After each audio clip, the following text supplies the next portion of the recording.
Hello my dear student, good morning all of you. 12th class physics का वैद्युत आवेश एवं क्षेत्र का ऑल फार्मूला और एसआई मात्रक का आज डिस्कस करेंगे इस पर। और यहाँ पर लिखे हुए हैं और सिर्फ फार्मूला बैठाना इस जगह।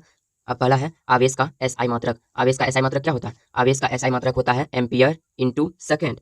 Ampere into second. और यहाँ पर लिखा है 2 नंबर, एक कूलम का मान कितना होता है? एक कूलम का मान होता है 3 × 10⁻9 ESU, electron state unit ESU। और यहाँ पर लिखा है एक फैराडे का मान कितना होता है? यहाँ पर होगा एक फैराडे का मान होता है 96,500 कूलम, 96,500 कूलम। और यहाँ पर है एक ESU, इलेक्ट्रॉन स्टेट यूनिट, बराबर कितना होता है? कितना कूलम होता है तो लिखिएगा 10 कूलम होता है। और यहाँ पर है 5 नंबर, कूलम आवेश में कणों की संख्या कितनी होती है? कूलम आवेश में कणों की संख्या यहाँ पर हो जाएगा 6.25 × 10⁻18 इलेक्ट्रॉन, 6.25 × 10⁻18, 10⁻18 इलेक्ट्रॉन, 2.25 × 10⁻18 इलेक्ट्रॉन। यहाँ पर ऐसे लिखिएगा 10⁻18 इलेक्ट्रॉन। और यहाँ पर है कूलम का नियम। इस जगह कूलम का नियम होता है F बराबर, क्योंकि बल लगता है एक तरह से, तो F बराबर यहाँ पर लिखेंगे 1/4πε0 इंटू, और यहाँ पर लिखेंगे Q1 × Q2/R²। ये कूलम का नियम हो गया। और यहाँ पर K का मान, ये जो K का मान है 1/4πε0, K का मान होता है 1/4πε0। और या करके लिखेंगे इस जगह 9 × 10⁻9 न्यूटन मीटर स्क्वायर पर कूलम स्क्वायर। इसका होता है K का मान होता है 1/4πε0 या 9 × 10⁻9 न्यूटन मीटर स्क्वायर पर कूलम स्क्वायर, आप देखेंगे।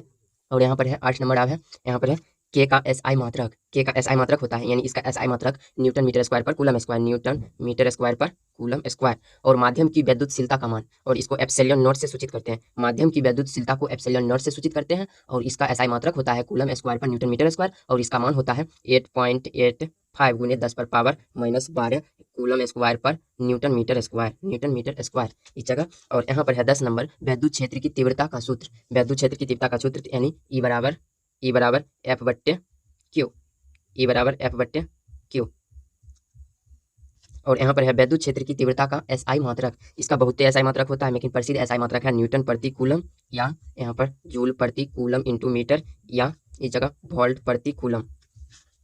यहाँ पर Q0 आवेश के कारण वैद्युत क्षेत्र की तीव्रता, और Q0 आवेश के कारण वैद्युत क्षेत्र की तीव्रता इस जगह होता है 1/4πε0 इंटू Q/R²। यहाँ पर लिखेंगे 1/4πε0 इंटू Q/R²। और यहाँ पर है अब 13 नंबर, वैद्युत द्विध्रुव आघूर्ण का, यहाँ पर लिखेंगे वैद्युत द्विध्रुव आघूर्ण का सूत्र होता है P = Q × 2L। और यहाँ पर है 14 नंबर, वैद्युत द्विध्रुव आघूर्ण का एसआई मात्रक कूलम इंटू मीटर होता है। वैद्युत द्विध्रुव आघूर्ण का एसआई मात्रक कूलम इंटू मीटर होता है।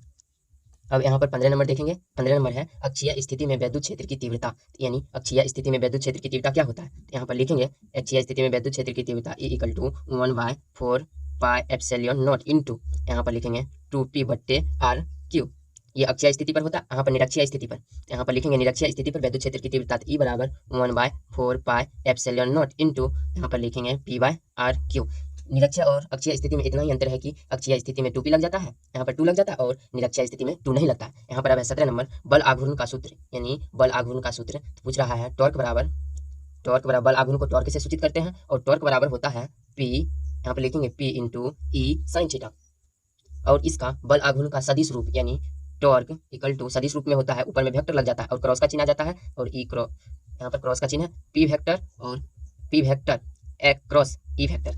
टॉर्क बराबर P vector cross E vector. यहाँ पर बल आघूर्ण का एसआई मात्रक होता है, बल आघूर्ण का एसआई मात्रक होता है, इस जगह लिखेंगे newton into metre, newton into metre, बल आघूर्ण का एसआई मात्रक। और वैद्युत फ्लक्स का सूत्र, यानी फाई बराबर होता है Q/ε0, फाई बराबर होता है Q/ε0, Q/ε0 होता है। और वैद्युत फ्लक्स का एसआई मात्रक की जगह देखेंगे। अब यहाँ पर है 20 नंबर, यहाँ पर बचा 21 नंबर, और 21 नंबर में है वैद्युत फ्लक्स का एसआई मात्रक। इस जगह लिखेंगे वैद्युत फ्लक्स का एसआई मात्रक क्या होता है? न्यूटन मीटर स्क्वायर पर coulomb square, newton metre square पर, यहाँ पर मीटर स्क्वायर पर कूलम। और यहाँ पर 22 नंबर है गॉस के नियम से, यानी गॉस के नियम का सूत्र लिखेंगे H/Q/ε0। और यहाँ पर रेखीय आवेश, और इसको रेखीय आवेश घनत्व, इसको लेम्टा कहते हैं। y जब नीचे की तरह रहे तो उसे लेम्टा कहते हैं। और लेम्टा बराबर होता है Q/L। और इसका एसआई मात्रक होता है, एसआई मात्रक कूलम प्रति मीटर, इसका एसआई मात्रक होता है कूलम प्रति मीटर। और यहाँ पर अब है क्षेत्रीय, और क्षेत्रीय ऐसे होगा, क्षेत्रीय या पृष्ठीय आवेश घनत्व का सूत्र लिखेंगे, इस जगह हो जाएगा Q/L। और इसका एसआई मात्रक होता है, एसआई मात्रक इसका होता है कूलम प्रति मीटर स्क्वायर। और यहाँ पर आयतन आवेश घनत्व, यानी इसको कहते हैं रो, जब ऐसे करके रहे तो इसे कहते हैं रो, और इसका सूत्र होता है Q/V। और इसका एसआई मात्रक होता है कूलम प्रति मीटर क्यूब। और यहाँ पर अब है 26 नंबर, आवेशित तार के कारण वैद्युत क्षेत्र की तीव्रता। यहाँ पर लिखेंगे E बराबर K इंटू 12/R। और यहाँ पर अब है 27 नंबर, आवेशित चादर वैद्युत क्षेत्र की तीव्रता। इस जगह लिखेंगे आवेशित चादर वैद्युत क्षेत्र की तीव्रता बराबर सूत्र होता है 1 μ/2 एप्सिलॉन नॉट। और यहाँ पर एक 28 नंबर है लास्ट, माध्यम की वैद्युतशीलता का सूत्र होता है epsilon R equal to epsilon epsilon not.